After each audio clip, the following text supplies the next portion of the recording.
YouTube. What's good, guys? It's your boy TD, and I'm back again with another video from Fantasy Good Sports, guys. Today's video is going to be on my top 12 wide receivers going into your Week 16 fantasy football playoffs, guys. With no further ado, make sure you hit the like button and subscribe to this channel. This is cutting edge content. And also sign up for the OnlyFans, guys, to get off-season content and also to get me where if you need any questions or you want to support the channel, you can go to the OnlyFans. Nothing weird going over there. Let's go.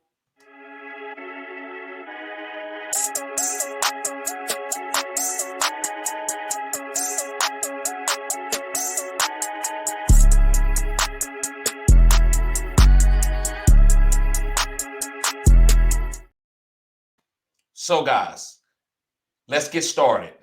My first wide receiver, I'm going to start with number 12. The number 12 wide receiver that I think that you should, is the top 12 guy that you should feel great about starting. That's what this top 12 list is. It's not about who's going to be the best player and all that. It's just about guys for this week that I feel great about starting my top 12 wide receivers. So starting with number 12 is Juju Smith-Schuster, guys. Yes, Juju Smith-Schuster. And the reason why I'm on Juju, guys, he's playing Seattle. Seattle, guys, they good, but I don't think they can stop all the weapons on the Kansas City Chiefs. Like you got Kadarius Toney coming back, he's full healthy, he's practicing all week. Then you got Miko Hardman coming back. You got Travis Kelce. I think it's a lot of weapons. So the guy that I think they targeted in the passing game is going to be Juju. So I think Juju is a nice start for this week. Feel comfortable about starting him, especially in 4-point PPR. This is a 4-point PPR type video. Right. So moving on, my number 11 guy, guys, is Mike Williams. Yes, from the Chargers. Mike Williams, guys, and they play in Indianapolis. Indianapolis, they got some studs out there like Stephon Gilmore, but they're a little older in the tooth. I think Mike Williams should have a big game. They got Keenan Allen, they got Josh Palmer, they got Gerald Everett. It's a lot of weapons. Now, that doesn't mean that Mike Williams is going to get sniped for targets or anything. I believe Mike Williams, they're going to look to get him the ball. They win when they get him the ball. He helped win the game last week. They didn't target him for the most of the game. Then they go to him, he make a big play, and they kick the field goal to win the game. So what do they do this week? Get him started often and early, right? That way they controlling the clock. They ahead of the chains. Mike Williams is eating and is making the defense play a little bit more honest so they can get open Austin Ekeler and Keenan Allen. So moving forward to my number 10 guy. My number 10 guy is Christian Watson from the Green Bay Packers, guys. Yes, Christian Watson. And the reason why I'm on Christian Watson, they're playing against Miami. Miami scores so many points, and their defense is not sorry, but they're not great. So a lot of teams put up a lot of points against them because they push you to put up points. They kind of like Kansas City. So if you play against Kansas City or Miami, you got to score a lot of points or you're not going to beat them. So it's not a bad. I don't think it's a terrible weather game. It's like 50 degrees there. So I think Christian Watson would be fine. And I don't know if you've seen what I saw, but Christian Watson is now trying to get hyper targeted. A guy with that type of efficiency being hyper targeted that fast with Aaron Rodgers. So, guys, I love Christian Watson going forward for the rest of the season and especially this week in Week 16. But remember to hit the like button, guys, and subscribe to this channel. This is cutting edge content. Okay, number 9. My number 9 guy is Mike Evans. Yes, guys, Mike Evans. Now, listen, from the Tampa Bay Buccaneers, I'm not fading on Mike Evans or Chris Godwin.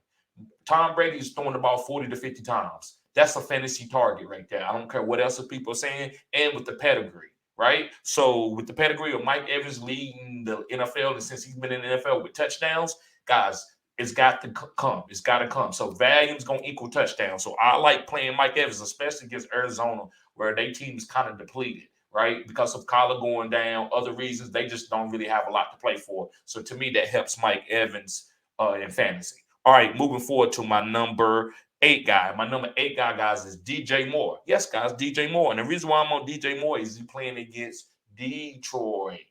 Now, listen, Detroit got a great run defense. They might be the number 1 run defense in the whole NFL. But passing defense is a little bit more.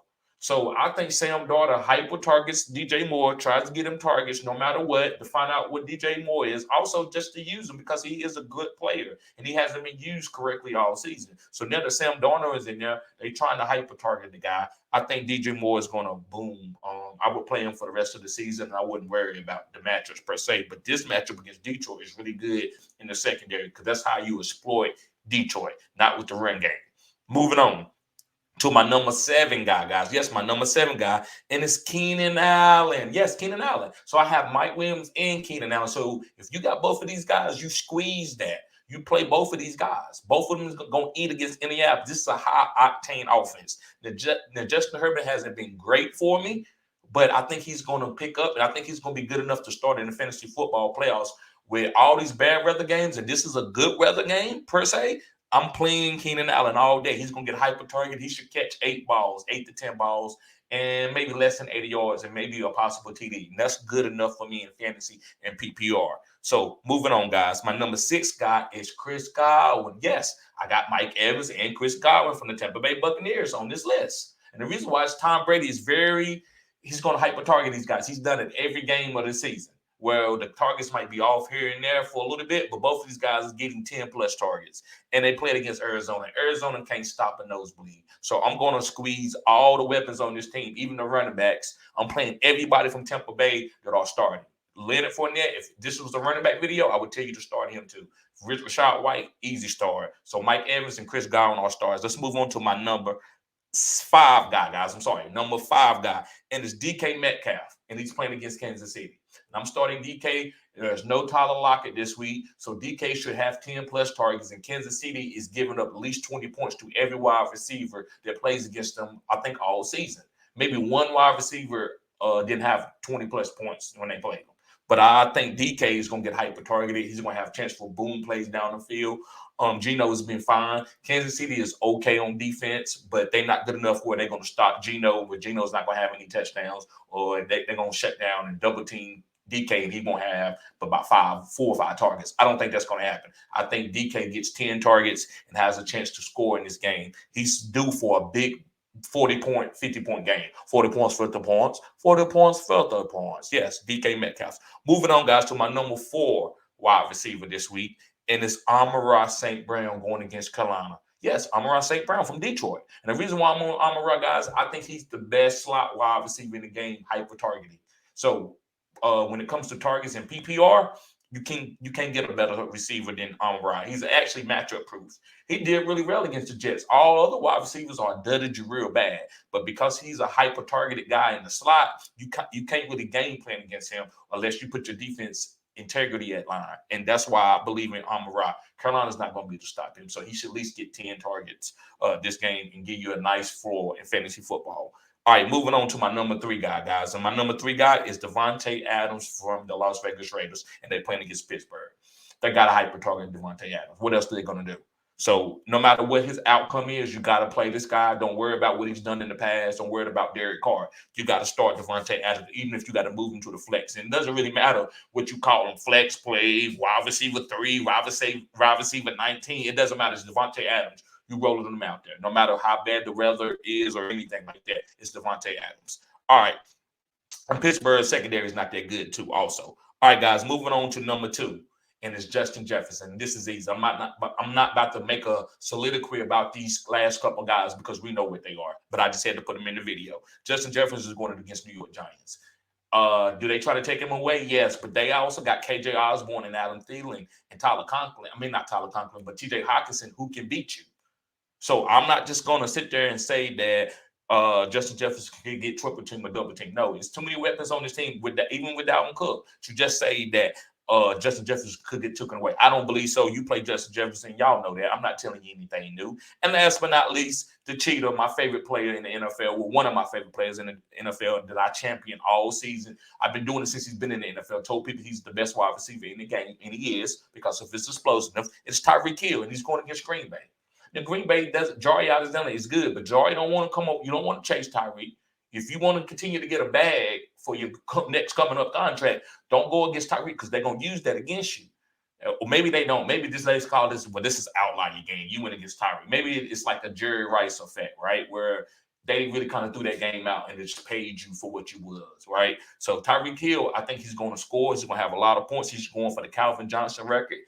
If he don't get it, he'll be right there at it. And this is a 5'9" guy that people said couldn't play in the NFL. He was too little. Said he couldn't develop into a wide receiver. So, guys, make sure you Tune in to my videos throughout the rest of the playoffs. I got some cutting edge content coming for y'all to get you ahead of the schedule. And again, I'm gonna read out the list. The list starting with number 1 is Tyreek Hill.